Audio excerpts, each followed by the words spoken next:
Mr. Speaker, this is my own little filibuster in the House of Representatives.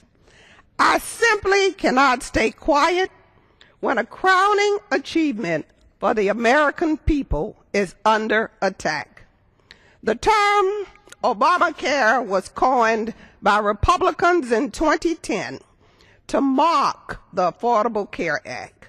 Well, this is one place where I agree with the Republicans. I believe that Obamacare is the perfect name for the Affordable Care Act because the Affordable Care Act is proof that Obama cares.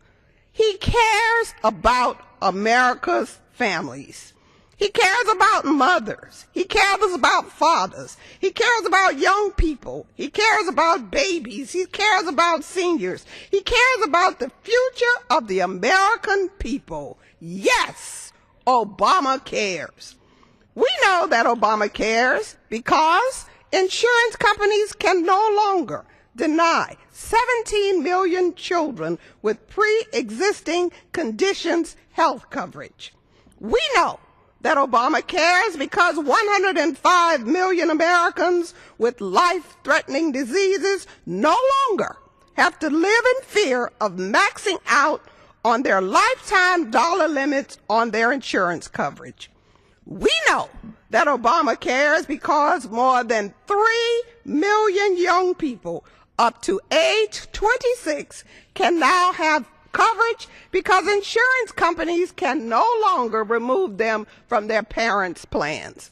Mr. Speaker, I do not want to say that the people in Congress who oppose Obamacare do not care, but I need help in understanding this dilemma. Where do they live? Who do they represent? Who could oppose health care for their constituents? The opponents of Obamacare have not proposed a single serious alternative to provide health care coverage. Their constituents get sick too. Have these members of Congress ever been sick? Have they ever had a sick family member without insurance coverage? Have they ever been to a public emergency room? They should be afraid for their neighbors, their friends and family who may someday become jobless, uninsured, and sick. They will lose everything that they own. Who do these people represent? Do they represent robots?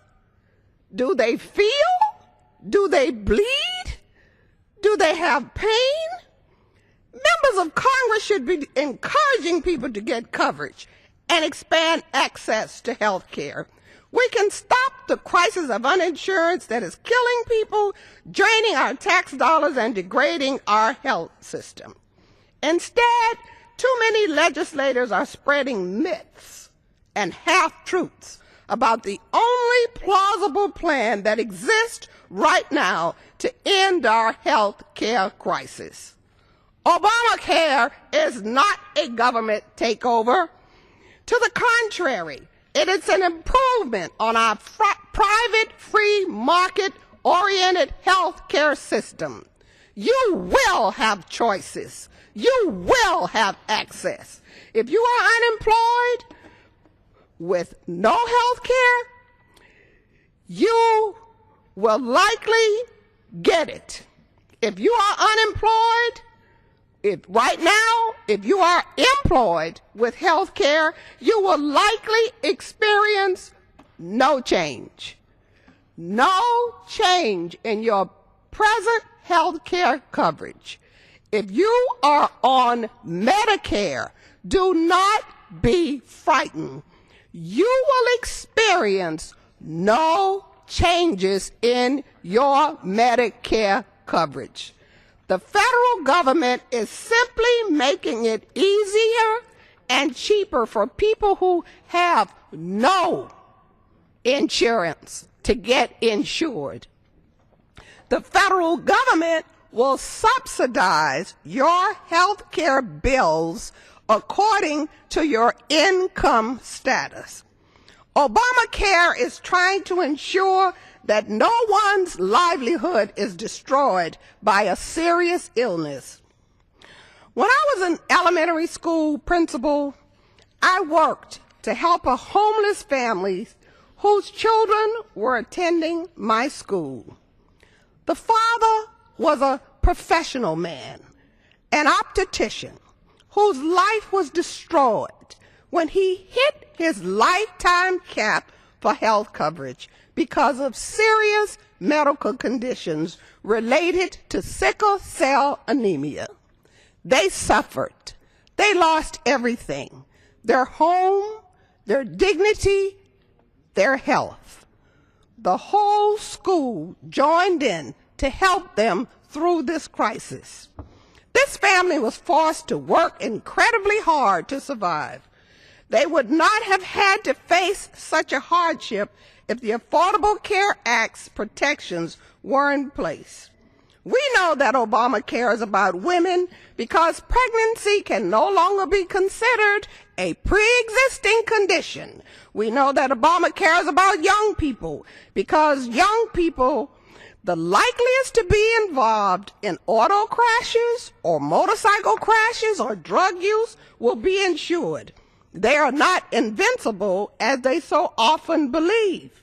As it stands now, someone has to pick up the tab when they make a mistake. They need to be insured. Have you been to a public emergency room lately? It's a nightmare. People everywhere, suffering, waiting endlessly for their turn. So many of these patients are not insured and cannot pay. So not only do they suffer, but the taxpayers and public health system also suffers. The costs are passed on down the line. What a relief it would be for our public hospitals and for the taxpayers if we could ensure that every person in America that was eligible has health insurance. This is about fiscal responsibility. People want to be insured. They want the peace of mind and stability. Obamacare is about the economic future of this nation because the Affordable Care Act ensures that Americans pay for all the health care services they use. Preventive care would save so much money and save so many lives. Mr. Speaker, no one said that this would be easy. Progress is never easy. We went through this struggle with Social Security in 1935. Before Social Security, citizens suffered and died in poverty. Social Security provoked a tremendous backlash from conservatives. Members of Congress even fought to strip domestic workers and agricultural workers of their benefits in order to keep African Americans out of the system. We had to fight, but we ultimately succeeded in building a Social Security system that keeps tens of millions of Americans out of poverty. We have come a long way. We went through this struggle with Medicare in 1965. Back then, Republicans, including then California Governor Ronald Reagan, declared that Medicare was a Soviet-style health model and the end of freedom in America. But we ultimately succeeded in building a healthcare system for the elderly that prevents untold suffering and death. Obamacare is about 30 million lives.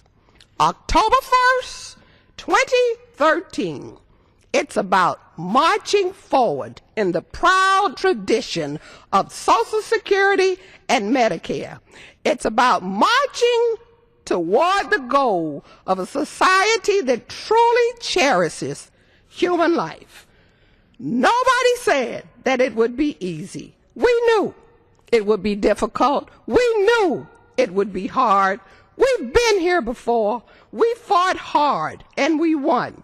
And we're on our way to another crowning achievement in the history of this nation, simply because Barack Hussein Obama cares. I yield back the balance of my time.